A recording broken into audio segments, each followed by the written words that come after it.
For its 20th edition, the Solheim Cup is making its debut in the Netherlands. We're here at Bernardus to take a look at what the players will face this September and find out more about this unique golf destination. Bernardus is located 65 miles south of Amsterdam and 20 minutes from the city of Den Bosch. The course was established next to the local village of Kromvoort, and despite that typical image of flat farmland in the Netherlands, this course actually does something completely different. Architect Carl Phillips took inspiration from the local national park, the Brabant Sahara. Here there's shifting sands and rolling heathland, and he really wanted to bring that inspiration to this piece of land. The result is rolling heathland, lots of heather, gorse, bunkers, and also quite a bit of water, but the whole golf course really feels like it blends into the natural surroundings. At Bernardus, it isn't just about golf. Owner Robert van der Vollen really wanted the experience here to be different and vary from a typical golf club experience, and he took inspiration from high-end hotels and restaurants. Bernardus is amongst Europe's best golf courses, but it's also created something special off the course too. Guests are encouraged to relax and use the full facilities. They even offer a full day membership. This includes access to the full resort, including the swimming pool, tennis courts, gym and spa. This is because they believe that everyone who plays here should get the full experience. This is a world-class venue. Let's go see how it's getting ready to host an historic Solheim Cup.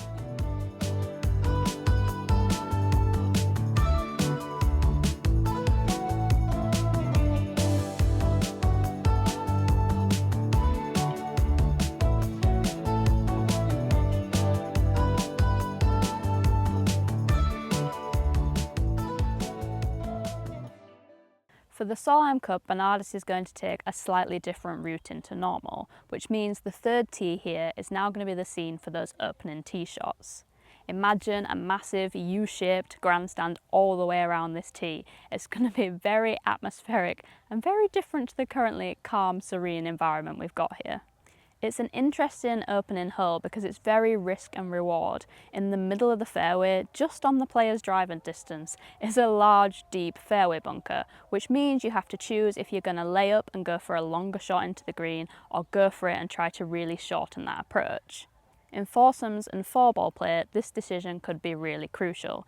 If you get the right conditions, this could even be drivable, which would certainly get the fans going wild.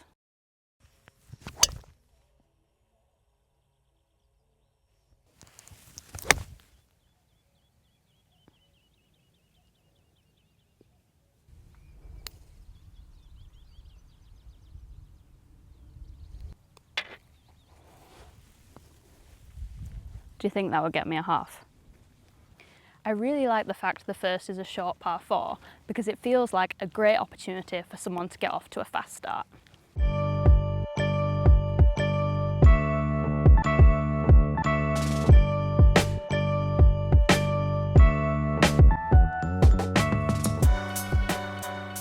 The academy here at Bernardus is almost as well known as the rest of the golf course, thanks to its unique setting and atmosphere. In fact, the entirety of this area is built into a dune, which means you don't get that final spectacular view right until you get to the door. I mean, it's definitely worth the wait to look at that.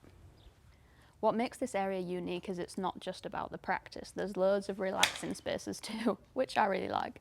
You can head down, get a coffee, a tea, or maybe something heavier from the bar if you like. Now obviously when it comes to the Solheim Cup, this is going to become a hive of activity as the players get ready for the week. There's going to be some serious practice done here, but also probably some relaxing. The team rooms are going to be down this end of the golf course, so it's going to be a really exciting atmosphere.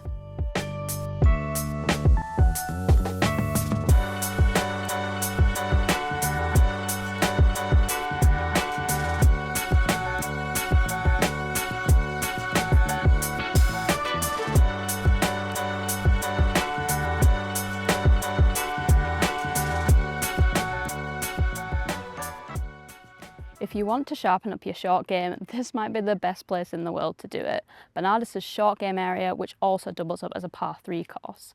We've got multiple greens, multiple tee boxes, meaning you can play this in a variety of different ways. To be honest, if I was a member here, I think I'd spend so much time here. I'm not sure when I'd end up making it to the golf course. I mean, it's just incredible. So we're nestled in the bottom of the property here, and it's so peaceful and quiet. We've even got a lovely little serene backdrop of the church. And I think this is just going to be a great place for the players to hit all variety of shots and test out the different conditions. This turf plays very links-like. That's going to be very different for maybe some of the American golfers. So being able to come out here is going to be invaluable to practice all those shots, especially some of the longer pitch shots that we don't typically get to practice off golf course grass. I'm on the 13th at Bernardus, which will play the 11th hole for the Solheim Cup. Obviously we know the closing stretch is important in all tournaments, but when it's match play it's even more crucial, and there's some real opportunities to apply pressure here. This is a fantastic par 3 hole. We've got a wasteland all the way down, which feeds into a bunker right next to the green. Currently I've got 165 yards to the middle of the green, pins right in the middle. I'm going to play for the fat part of the green. Probably not going to be as brave as maybe some of the Solheim players will be later this year.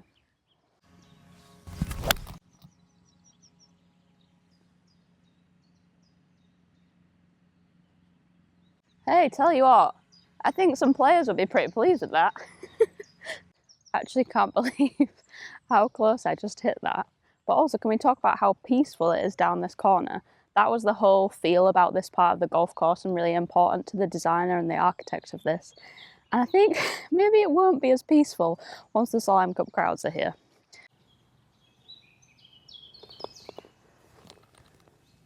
Let's call that one up. Hole 14, which will play hole 12 in the Solheim Cup. Pretty dead straight par 4, but lots of bunkering we need to avoid off the tee. Then once we get up to the green, there's a little bit of water to contend with.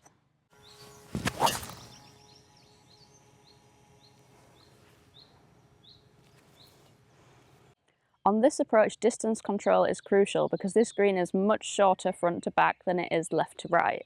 If you're long, you're going to have a really fast chip down the green, and if you're short, well, you're probably going to be in the water. I've got 135 yards, I'm going 9-iron. Let's hope I've got this right.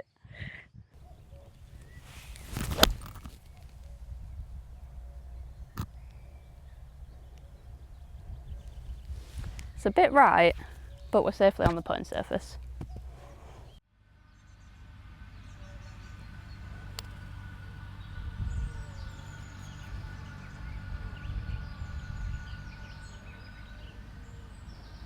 They could put the pins in some places that really collect the ball, which means this could get exciting, but also if players get it wrong, they're going to end up with a long, big breaking putt. Pretty pleased with the 2-putt from there. Hole 15, playing number 13 for the Solheim Cup. It's a much longer par 4, going to be much trickier for the players, especially because there's 2 big fairway bunkers right in playing distance. You have to take it down the right and try and miss the short one on the left and just hope you don't quite run out far enough. Have to say though, a spectacularly good looking hole.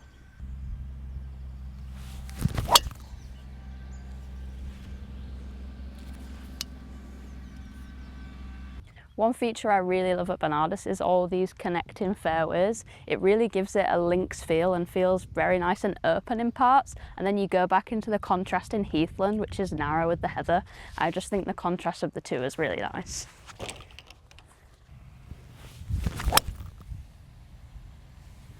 Relieved to see I've got a slightly flatter putt on this green. Definitely now I'm up here, I can see the players to take it up this right side and use the slopes to feed the ball in.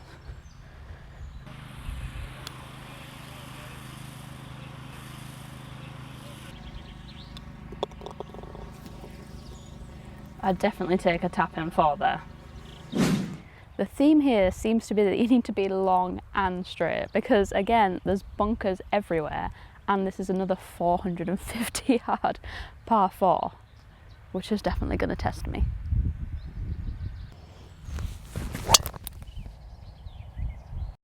I think I might have finally found some sand. Here we still have 200 yards to go. I can confirm, after not following my own advice, these bunkers are very tricky and not the place to be. There's no way I can get to the green from here, so I'm just going to try and clear the rest of the bunkers and this heather and leave myself a decent pitch into the green.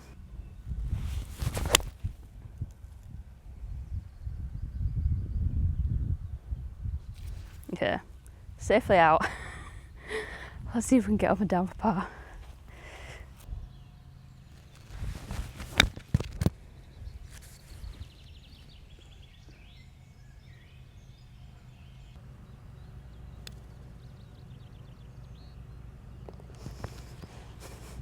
We actually did it.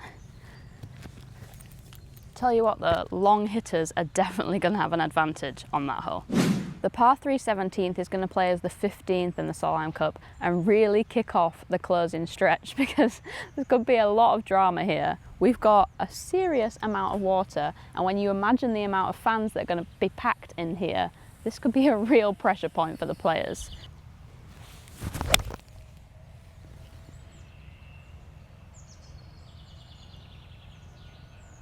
We are safely on the dance floor, which I think a lot of people will be happy with come September.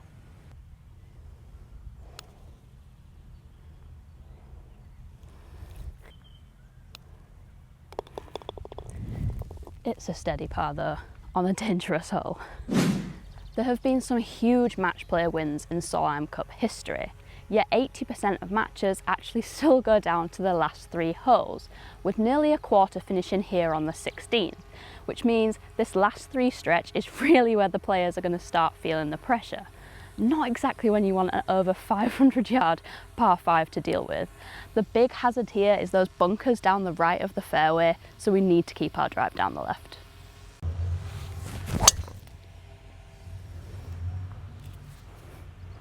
Just like that, actually.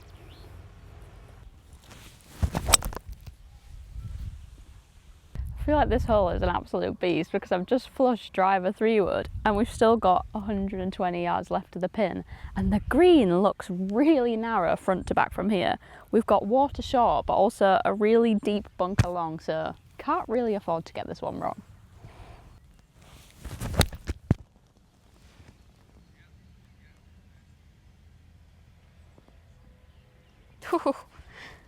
We just made it.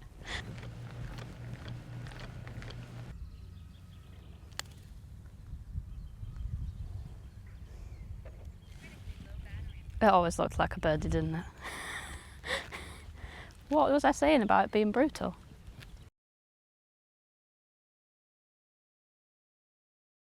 The halfway house here offers complimentary dining, which is definitely needed today because it's pretty hot outside and I'd really like a cold drink. But that's not the only thing on offer here. We've also got teas, coffees, and you can sample the Bernardus wines if you fancy. But I'm not sure if that'll help or hinder you on the back nine. I think I'm just gonna go for a salmon and avocado sandwich and a cold drink.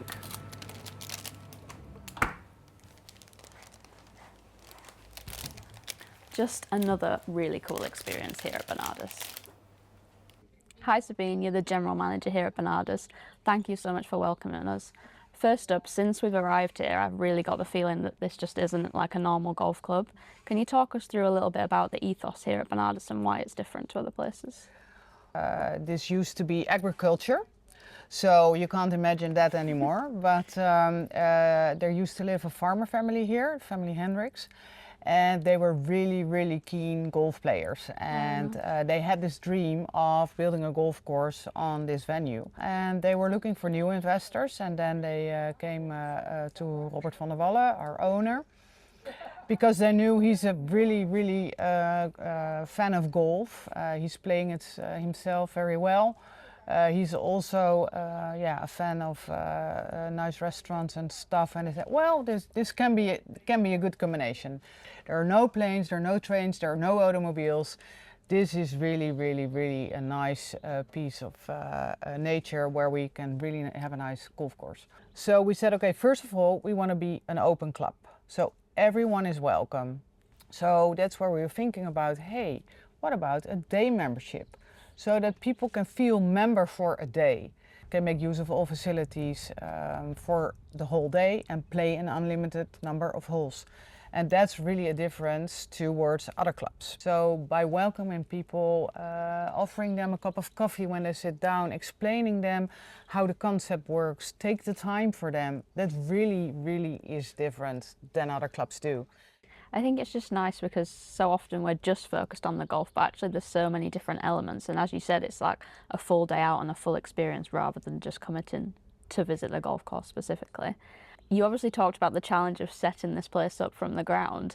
Obviously very different to setting up the Solheim Cup, but I wondered what the differences and what the different challenges you've had with that. Well, you have two things going on because it's business as usual. The daily business is going on, and then there's this huge event coming up. But we do have a project team who works on that, and that means having conversations with the local government about permits and stuff. We do have a lot of people out of the company who are also involved. For example, for building the constructions, and of course our head greenkeeper Niall Richardson, who's also very much involved, because also the routing of the course will be different. It's nice because sometimes you're just busy with day-to-day business, and then you have another meeting about the first tee experience or the van village, how it's going to look, which atmosphere we want to create. So I've been to Finca Cortocin and then also to RTJ. It's a huge difference, of course, Europe and the US, but also great to learn from that experience, like the do's and the don'ts, and what we want to do different here. What is the lasting memory you want the players and fans to have after coming here? Yeah, we like them to remember the course as, especially for the players who played several Solheim editions, this was the best ever. And also when they're leaving, like, wow, I need to come back again, and then bring my partners or families or whatsoever to show them how the venue is without being in an event condition, but being as beautiful as it is, as a boutique course. Well, I think from what I've experienced here this week, you're not going to have any problem with that, because the whole experience has been incredible, and I think we're going to have a really great Solheim Cup this year. That's great to hear. Thank you so much.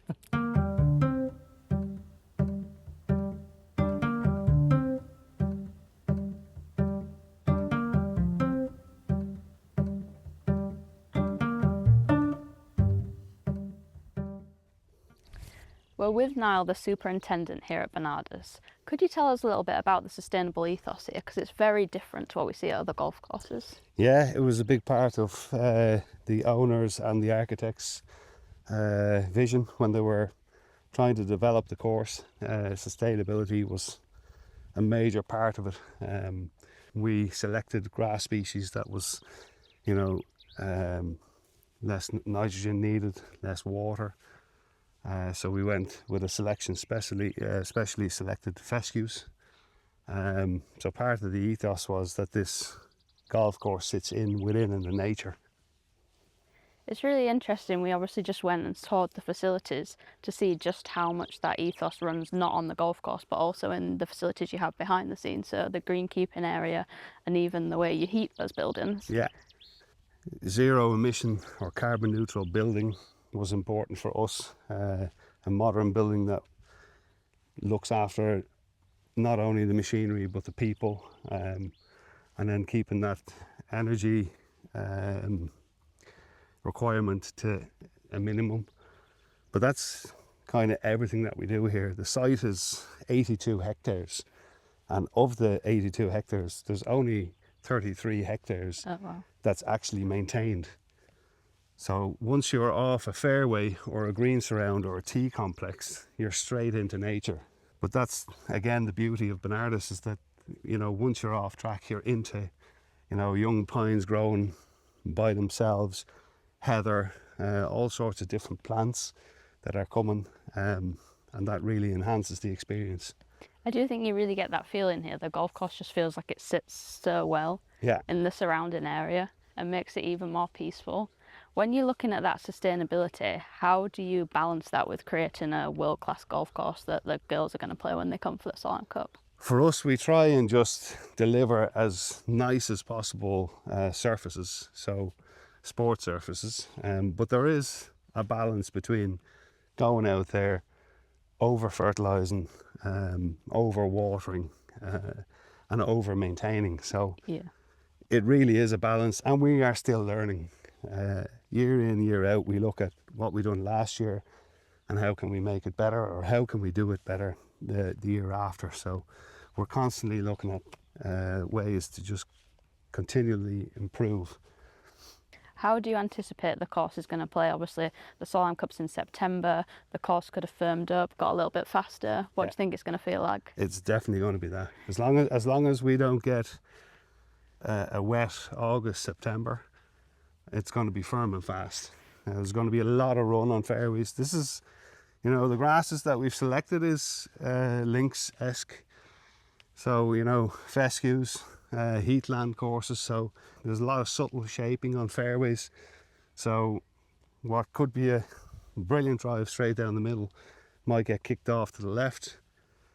So actually knowing and practicing the course in front is, yeah, it's going to be key. How excited are you to have the world's best players here and have everyone come in and see this venue? I mean, for me, it's a joy.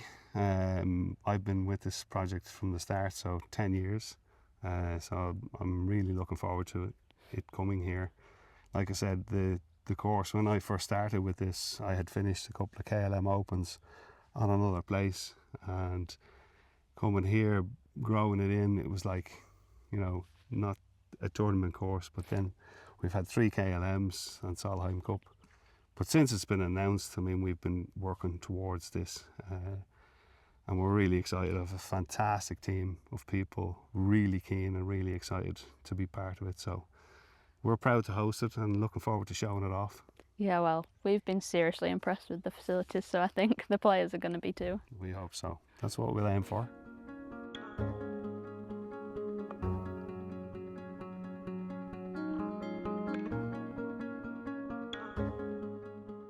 So we're back by the clubhouse and about to set off down the final stretch of the Solheim Cup. I'm joined by Robert, who's the PGA Pro and club fitter here, and hopefully you're going to give me some insight and show me where to go on these last 2 tricky holes. I'm certainly going to do my best and help you. Right, let's go see how we get on. Okay, talk me through what I need to be doing here.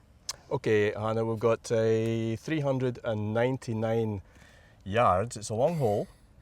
Down the left is ideal. Okay. Just right side of that bunker would be perfect because it's a hard part of the fairway that's going to run out, and you've got a great angle to approach the green from that. Sounds good. Shall I take us away? Yeah, do you want to show me where All to right, go? let's do it. Oh, perfect. That's literally exactly where you said. Oh, it's perfect. Super. I can't believe we've actually both just did exactly Hey, as we you were know told what to that's do. worth. Well done. Yeah, I think the thing to notice here, especially with these fairways, there's an awful lot of sand underneath, so they're really compact. Yeah. The grass is short. This is a golf course that's specifically made for a ball striker. Mm-hmm. Pure contact in the back of the ball. You've got a little bit of control when the ball lands on the green. 9 iron sounds good. Let's go for it. See if I can get it in the right bit of the green. That's a super strike. Please Go. be the right length. Oh, lovely shot. Yeah, well done. Looks good. Yeah, nice Oh, shot. good distance, just a wee bit far to the left.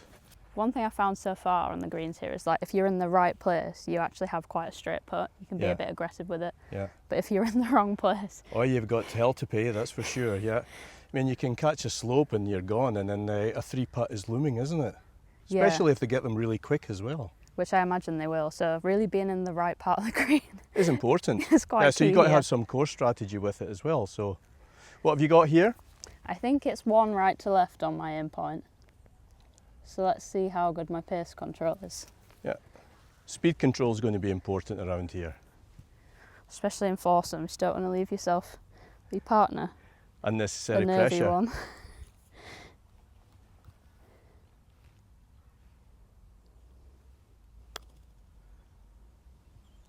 Go. Ah, it's a good putt. Yeah, very nice. Not if I hit it like that. Okay, it's a half, eh? I'd be happy with You that give in me that. foursomes. I'll give you that. Cheers. Okay, final hole. There's going to be a lot of pressure here. What do you think players should be doing when they're stood here? They've got to get the ball in play. Oh, you've got to get it in play, there's no doubt. This is one of the toughest holes in the course. I think the idea here is you just have to avoid the left side. Yep. Anywhere down the right side of the green from hitting off the tee here would be fine. long or short, just get it on the fairway, set it up for a good second shot into the green. Okay, I've got driver out because I can hopefully get over those bunkers on the right, take out the water down the left. Oh, that's perfect. Yeah, Shot. something like that. They should be beside each other again, I think. Nice strike.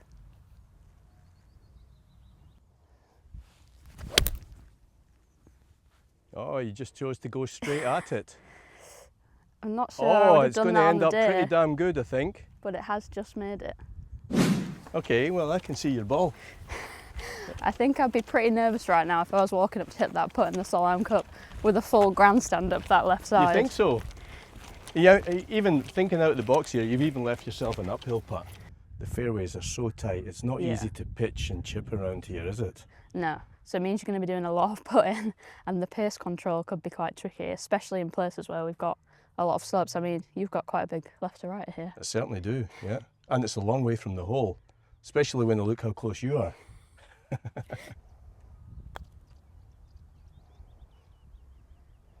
Great line. Oh, you nearly called a very Oh, big you see upset that run there. out as well, eh? That has run out. Can't believe how far that's run out. No, it's a good putt.